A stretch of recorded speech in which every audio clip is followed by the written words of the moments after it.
Rita Mano, Department of Zoology, Mahila College, Ara. Today, I am going to discuss you a important topic of evolution. The topic is Lamarckism.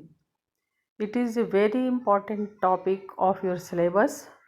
In this topic, first of all, I am going to give you the introduction of the topic. After this, I will give you the factors. After this, the examples, and at last, the criticism of Lamarckism. Introduction of the chapter. The doctrine of organic evolution states that the gigantic animal world has evolved and not created. The highly organized and most complex animals of today are not developed as such and will not continue to persist in the same condition, but these complex forms are the outcome of slow and gradual step-by-step folding and branching processes from the simple and organized one. The purpose of this doctrine, different naturalists proposed their ideas. The ideas are named as the theory of organic evolution. Among these theories, Lamarckism is very important. अब सबसे पहले मैं आप लोगों को लमार्किज्म के introduction या किसी भी चैप्टर के क्वेश्चन के इंट्रोडक्शन के बारे में बता दूं कि ये कोई आवश्यक नहीं कि जो मैंने लिखा इस इंट्रोडक्शन में उसी इंट्रोडक्शन को आप लिखें। पहले आप इस पूरी थ्योरी का जीस्ट समझ लें और अगर आप चाहें तो आप अपने स्किल के हिसाब से इस इंट्रोडक्शन के लैंग्वेज को चेंज भी कर सकते हैं। इस इंट्रोडक्शन के हिसाब से ये कहा जा रहा है कि ऑर्गेनिक इवोल्यूशन की थ्योरी में ये कहा जाता है कि जो भी एनिमल्स आज कॉम्प्लेक्स फॉर्म में हमें नज़र आ रहे हैं ये विकसित हुए हैं, ये क्रिएट नहीं हुए, ये कहीं आसमान से उतर के अचानक नहीं चले आए हैं, बट ये ऑर्गेनाइज्ड फॉर्म में तब आए हैं जब ये धीरे धीरे ग्रेजुअली स्टेप बाय स्टेप विकसित होते गए हैं, तब ये आज कॉम्प्लेक्स हुए हैं। इस सिंपलर वन से ही ये विकसित होते होते आज कॉम्प्लेक्स फॉर्म में ऑर्गेनाइज्ड वे में हमें नज़र आ रहे हैं। इसी विकास के सिद्धांत को अलग अलग नेचुरलिस्ट ने अपने अपने विचारों को दिया और उसी धाराओं को हम डॉक्ट्रिन ऑफ ऑर्गेनिक इवोल्यूशन कहते हैं। और इसी थ्योरीज में एक इम्पॉर्टेंट थ्योरी है जिसको हम लामार्किज्म के नाम से जानते हैं। इस थ्योरी को देने वाले साइंटिस्ट का नाम, पूरा नाम जीन बापिस्टे ड लमार्क था। जीन बापिस्टे ड लमार्क ये एक फ्रेंच बायोलॉजिस्ट थे। इन्होंने 1809 ईस्वी में अपने इस थ्योरी को अपनी एक किताब फिलॉसफी जूलॉजिक, उस बुक का नाम फिलॉसफी जूलॉजिक है, जिसमें इन्होंने अपने इस थ्योरी को दिया था। और इनकी थ्योरी को हम theory of inheritance of acquired characters के नाम से जानते हैं।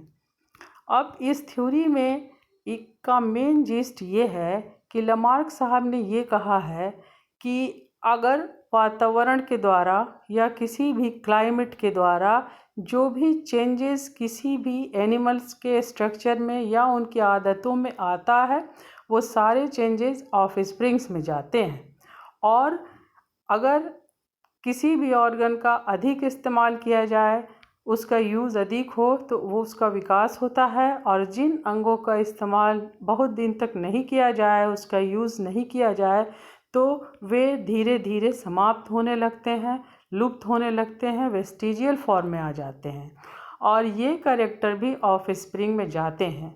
इसी तरह से अगर वातावरण के प्रभाव से use and disuse of organs के जो भी चेंजेस आते हैं, वो आगे आने वाली जनरेशन में ट्रांसमिट होते चले जाते हैं और फिर आगे आने वाले उससे आगे वाले जनरेशन में ये धीरे धीरे चेंजेस विकसित होते होते एक नए विकास के रूप में, नए सिचुएशन, नए एनिमल के रूप में तैयार हो जाते हैं। इस विकास की थ्योरी को लमार्क साहब ने अपने 3 इम्पॉर्टेंट फैक्टर्स के थ्रू बताया, जिसमें सबसे पहला फैक्टर है इफ़ेक्ट ऑफ एनवायरनमेंट। विकास की थ्योरी में इफ़ेक्ट ऑफ एनवायरनमेंट में यही लमार्क साहब ने कहने की कोशिश किया है कि जो भी इन्वायरमेंट से, वातावरण से जो भी चेंजेस आते हैं वो हमारे एनिमल्स में कुछ न कुछ विकास लाते हैं। और दूसरा पॉइंट इन्होंने फैक्टर का दिया है use and disuse of organs. अब जो भी स्ट्रक्चर का, जो भी ऑर्गन का अधिक इस्तेमाल होगा उसका डेवलपमेंट होगा, उसका विकास होगा, और जिन अंगों का इस्तेमाल नहीं किया जाएगा वो धीरे धीरे वेस्टिजियल फॉर्म में आते हैं। वेस्टिजियल फॉर्म का मतलब ये होता है कि जो अंग पहले कभी थे अब ये नहीं हैं। पहले कभी किसी जंतुओं में कोई थे अंग, अब वो नहीं हैं, किसी उनके यूज़ नहीं होने से वे समाप्त हो जाए, उन अंगों को हम वेस्टिजियल ऑर्गन्स कहते हैं। और इनका तीसरा फैक्टर है इनहेरिटेंस ऑफ एक्वायर्ड कैरेक्टर्स। और जो भी चीज़ें आपने ऊपर में देखा, इस तीसरे पॉइंट में इनका कहना है कि इफ़ेक्ट ऑफ इन्वायरमेंट और use of disuse of organ से जो भी चेंजेस आती हैं वो इनहेरिट होती है। इनहेरिटेंस ऑफ एक्वायर्ड कैरेक्टर्स का मतलब ये होता है कि जो भी कैरेक्टर आपने एक्वायर किया वातावरण के थ्रू, क्लाइमेट के थ्रू, तो आप वो सारे कैरेक्टर्स अब ये इनहेरिट हो जाते हैं और ये एक पीढ़ी से दूसरी पीढ़ी में चलते जाते हैं और एक नए विकास के रूप में सामने आते हैं। कुछ पीढ़ियों के बाद ये विकास के रूप में सामने आते हैं। यही इनका सिद्धांत का मेन 3 पॉइंट है। अब लमार्क साहब ने अपने सपोर्ट में, अपने इस सिद्धांत के सपोर्ट में कुछ अच्छा एग्जाम्पल हमारे सामने दिया है जो मैं आपको बता दूं।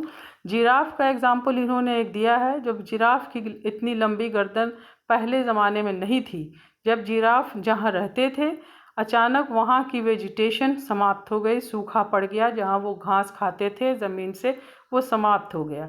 तो अब ये अपने पेट की भूख को मिटाने के लिए इन्होंने थोड़ा ऊंचा गर्दन करके ऊपर के पौधों को खाना शुरू किया।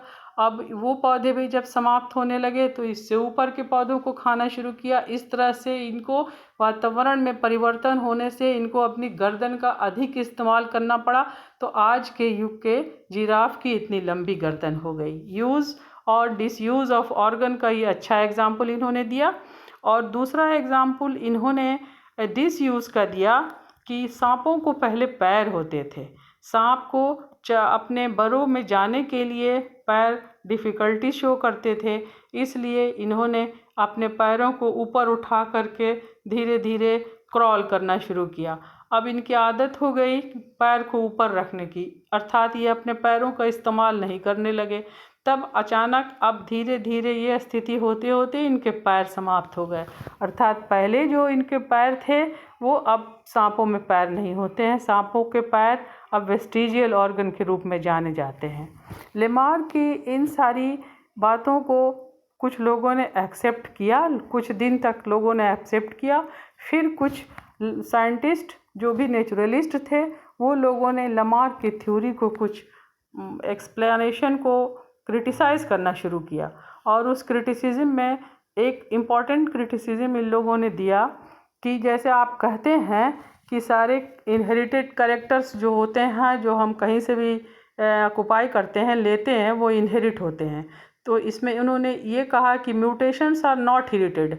म्यूटेशंस यानी म्यूटेशन का मतलब होता है कि किसी भी एनिमल में अचानक उसकी परिवर्तन आ जाना। जैसे माँ बाप के 5-5 उंगलियां हैं, किसी बच्चे में 6 उंगलियों का हो जाना, ये अचानक 5 की जगह 6 उंगलियों का हो जाना, ये कोई ज़रूरी नहीं है कि उनके आने वाले जनरेशन में भी ये 6 उंगलियां हों। अर्थात इन लोगों ने इस पर क्रिटिसाइज़ किया कि म्यूटेशंस जो होते हैं वो एक से दूसरे जनरेशन में नहीं जाते हैं। दूसरी बात लोगों ने क्रिटिसाइज़ किया कि हमारी आँखें हैं, इनका हम अधिक इस्तेमाल करते हैं, दिन भर रात भर हम अपने आँख से देखते हैं, पढ़ते हैं, सुनते हैं, तो क्या ये आँखें हमारे हर जनरेशन में अधिक इस्तेमाल होने से बढ़ती चली जाएंगी? ये बात को इन लोगों ने क्रिटिसाइज़ किया। और तीसरी सबसे बड़ी जो क्रिटिसिज्म आई वो विज़मन साहब की तरफ से आई। विज़मन साहब ने कहा कि अगर जो भी चेंजेस होंगी, जो सोमैटिक चेंजेस होंगी, सोमा मीन्स होता है बॉडी, बॉडी के सोमैटिक चेंजेस जो सामने आपको नज़र आती हैं वो सोमैटिक चेंजेस है। बॉडी की जो सोमैटिक चेंजेस होती हैं वो इनहेरिट नहीं होती हैं, एक से दूसरे जनरेशन में नहीं जाती हैं, बल्कि जो जर्म प्लाज्म की अर्थात जो क्रोमोसोम की न्यूक्लियस के अंदर क्रोमोसोम्स जीन्स पाए जाते हैं, कहते हैं कि वीज़मैन साहब की जो जर्म प्लाज्म के जो चेंजेस होते हैं वही आपका दूसरे जनरेशन में जाते हैं। वीज़मैन साहब ने लमार्क साहब की बात को काटते हुए एक बड़ा रिसर्च भी किया और उन्होंने 80 जनरेशन तक चूहों को लेकर रिसर्च किया। चूहों के पूंछ को काटते गए, उनके आने वाले जनरेशन के बच्चे बिना पूंछ के पैदा नहीं हुए, फिर काटा उन्होंने चूहों की पूंछ को, फिर नए उनके बच्चे पूंछ वाले ही पैदा हुए। ये 3-4 जो इनकी क्रिटिसिज्म आई, तो लमार्क साहब की क्रिटिसिज्म आने के बाद लमार्क साहब की थ्योरी में थोड़ा चेंजिंग आई, जिसको हम नियो लमार्किज्म के बारे में के रूप में समझते हैं और जानते हैं, जो आपको दूसरे दिन अलग चैप्टर के रूप में बताया जाएगा।